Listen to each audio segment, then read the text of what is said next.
24 के इस एपिसोड में आपका बहुत बहुत स्वागत है। आज बात करेंगे केरल के बारे में। अब देखिए, कई बार क्या होता है कि कुछ घटनाएं होती हैं, उसकी क्रिया की प्रतिक्रिया बहुत दूर तक जाती है और बहुत बाद में भी आती है। साल 1992 में उत्तर प्रदेश के अंदर अयोध्या में बाबरी मस्जिद को गिरा दिया जाता है। इसकी वजह से एक धर्म के लोगों को थोड़ी असंतुष्टि होती है।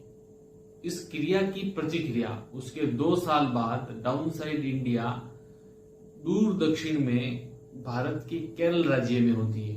और होती ये है कि एक संस्था की स्थापना होती है और उस संस्था का नाम होता है नेशनल डेवलपमेंट फ्रंट। ये नेशनल डेवलपमेंट फ्रंट जो है ये मुस्लिम समुदाय के लिए काम करने के हिसाब से बनाई जाती है।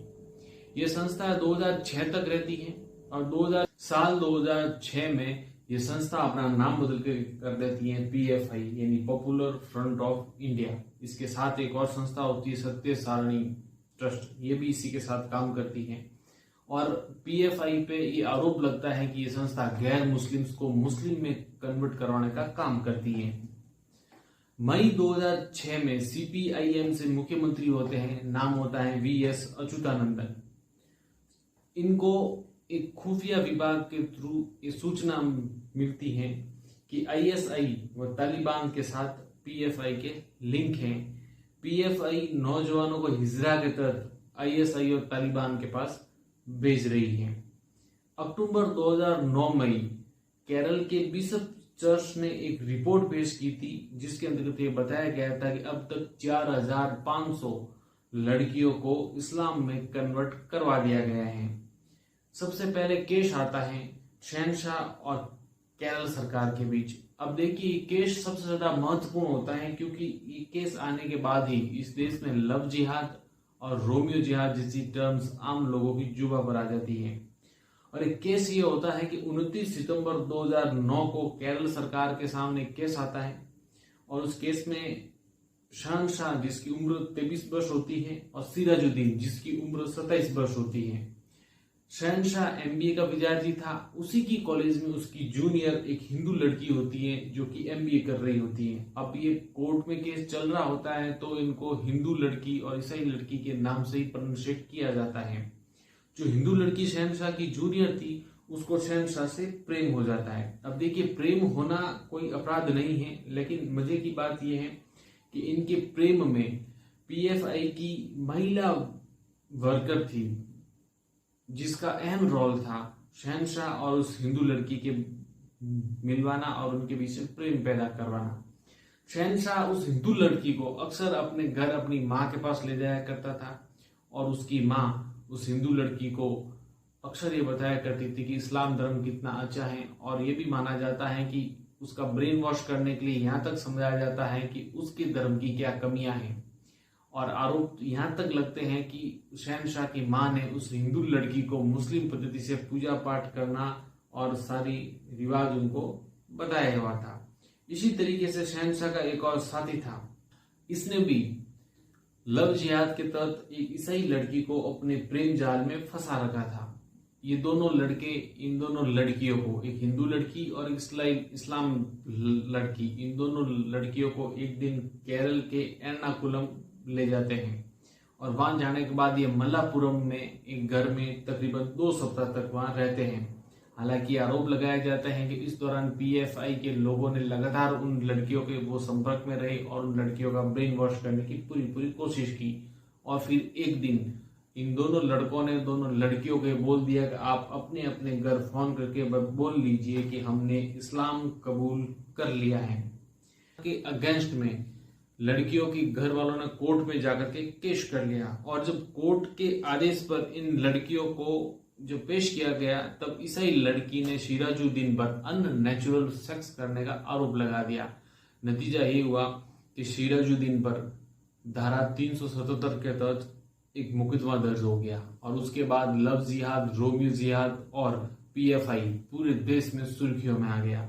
अब देखिए, PFI का काम काफी कुछ तालिबानी तौर तरीकों का था क्योंकि सन 2010 में एक केस आता है और वो केस ये होता है कि केरल के अंतर्गत न्यूमैन कॉलेज जो होती हैं उसके अंतर्गत एक मलयालम के प्रोफेसर होते हैं जिनका नाम होता है टी.एस. जोसेफ। अब मार्च 2010 में एक एग्जाम होता है और ये प्रोफेसर जो होते हैं उस एक एग्जाम के पेपर सेटर होते हैं। उसमें एक प्रश्न पूछा जाता है और उस प्रश्न से इन प्रोफेसर पे आरोप लगता है कि उन्होंने प्रश्न इसी तरीके से सेट किया था जिससे मोहम्मद साहब का अपमान होता हो। हालांकि ये प्रश्न मार्च के एग्जाम में था, लेकिन ये तूल पकड़ते पकड़ते 4 जुलाई 2010 तक हो गया और 4 जुलाई 2010 को पीएफआई के जिहादी मानसिकता के कुछ वर्कर थे जो कॉलेज में जाते हैं और प्रोफेसर पर हमला करके उनका हाथ काट लेते हैं। तालिबानी तौर तरीकों वाली ये देश की पहली घटना थी। इसकी वजह से केरल तो पूरे देश में चर्चा का विषय था ही था। केरल के मुख्यमंत्री वी.एस. अच्युतानंदन पर भी काफी दबाव आ गया था। वी.एस. अच्युतानंदन ने केरल पुलिस को इन जिहादी मानसिकता वाले लोगों से निपटने के लिए स्ट्रिक्ट एक्शन लेने की बात बोल दी थी। इसी का नतीजा हुआ कि जब पीएफआई के हेडक्वार्टर पर रेड पड़ी तो उस रेड में हथियार, गोला बारूद के अलावा तालिबानी वीडियो और कुछ राष्ट्रद्रोह से संबंधित लेख भी मिले। यही नहीं, इसके अलावा बहुत सारे बैंक डिटेल्स, अकाउंट्स ऐसे मिले जिससे ये साबित हुआ कि देश के बाहर भी इन अकाउंट्स में अक्सर ट्रांजैक्शंस होते रहते हैं। नेशनल इन्वेस्टिगेशन एजेंसीज ने बाकायदा अपनी एक चार्जशीट में लिखा है कि आईएसआई और तालिबान के साथ न केवल इनका संबंध था बल्कि 2047 तक भारत को मुस्लिम राष्ट्र बनाने का भी इनका प्लान था। अब 24 जुलाई 2010 को वी.एस. अच्युतानंदन दिल्ली आते हैं तो वो एक इंटरव्यू में बताते हैं कि इन लोगों का प्लान था कि 2010 तक किस तरीके से केरल को पूर्णतया मुस्लिम स्टेट बनाना है, यानी पीएफआई का ये प्लान था। और 2011 में जब इलेक्शन होते हैं और केरल के अंतर्गत कांग्रेस की सरकार आ जाती है और केरल के मुख्यमंत्री बन जाते हैं ओमान चांडी। इसी 2011 में यानी अगस्त 2011 में केरल की पुलिस दो लोगों को गिरफ्तार कर देती है। उसमें एक का नाम होता है सीमा फरजाना और दूसरा होता है नासिक। जब इन लोगों को गिरफ्तार कर लिया जाता है तो पता चलता है कि ये लोग आईएसआई के एक्टिव हैंडलर थे और इनका काम था हिंदू और ईसाई लड़कियों का ब्रेन वॉश करना और उनको आईएसआई के पास भेजना। और जब उनसे और ज्यादा स्ट्रिक्टली पूछताछ की गई तो पता चला कि ये दोनों सत्य सारणी ट्रस्ट के लिए काम किया करते थे और सत्य सारणी ट्रस्ट एक तरीके से पीएफआई का ही अंग है। इसी तरीके का साल 2011 में एक और केस आया था। केस ये था कि केरल के कासरगोड में एक एक्टिव हैंडलर, आईएसआई का एक एक्टिव हैंडलर था जिसका नाम था राशिद अब्दुल्ला। अब ये Rashid Abdullah certified ethical hacker था और कंप्यूटर इंजीनियर भी था। इसने लव जिहाद में एक ईसाई लड़की सोनिया सेबेस्टियन को फंसा दिया। सोनिया एमबीए की स्टूडेंट थी, लेकिन अब्दुल्ला के प्रेम जाल में फंसने के बाद उसने अपना धर्म कन्वर्ट कर लिया और इस्लाम कबूल कर लिया और नया नाम रख लिया आयशा। राशिद अब्दुल्ला भारत में आईएसआई के टॉप 5 हैंडलर्स में से एक था। इधर राशिद अब्दुल्ला की एक और पहले से बीवी थी जिसका नाम था यास्मीन और ये राशिद अब्दुल्ला अपनी पहली वाली बीवी यास्मीन के साथ मिलकर केरल में एक ट्रस्ट चलाता था जिसका नाम था पीस एजुकेशनल फाउंडेशन।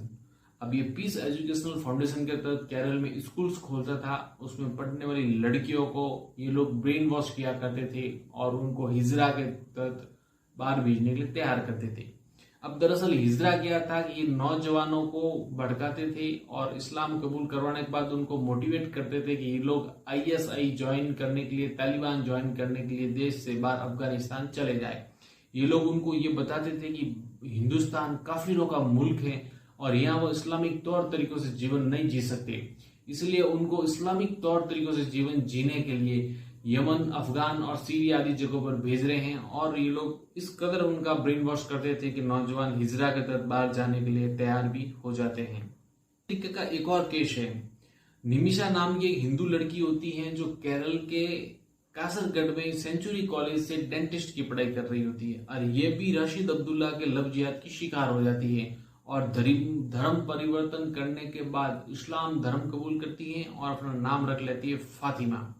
उसके बाद राशिद अब्दुल्ला इसका निकाह भी एक बेस्टियन नाम के मुस्लिम युवक से करवा देता है जो कि स्वयं पहले ईसाई था और ईसाई से कन्वर्ट होकर के मुस्लिम हुआ था।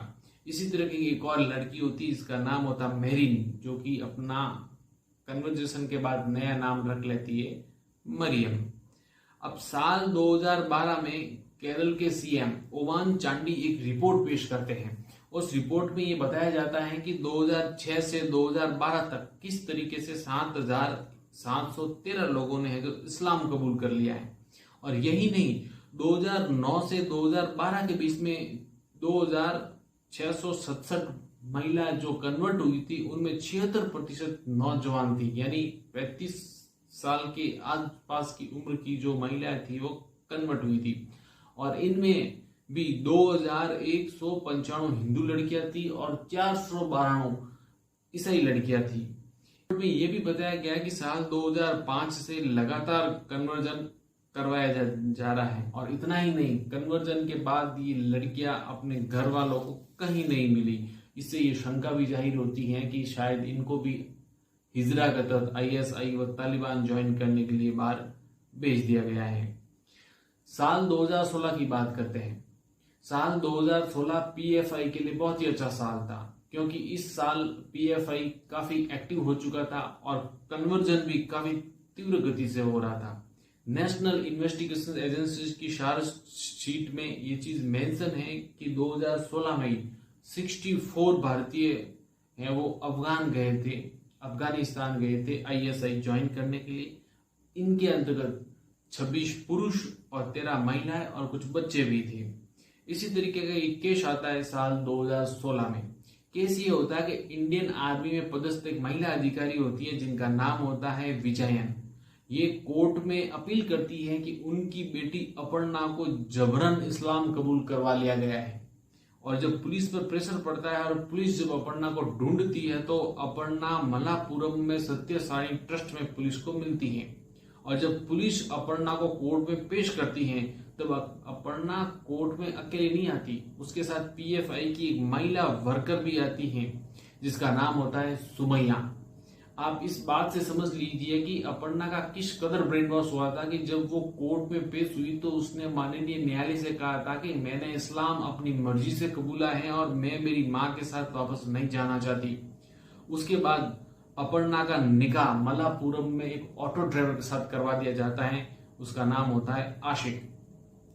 2016 में एक सबसे चर्चित केस आता है जिसका नाम होता है हादिया केस।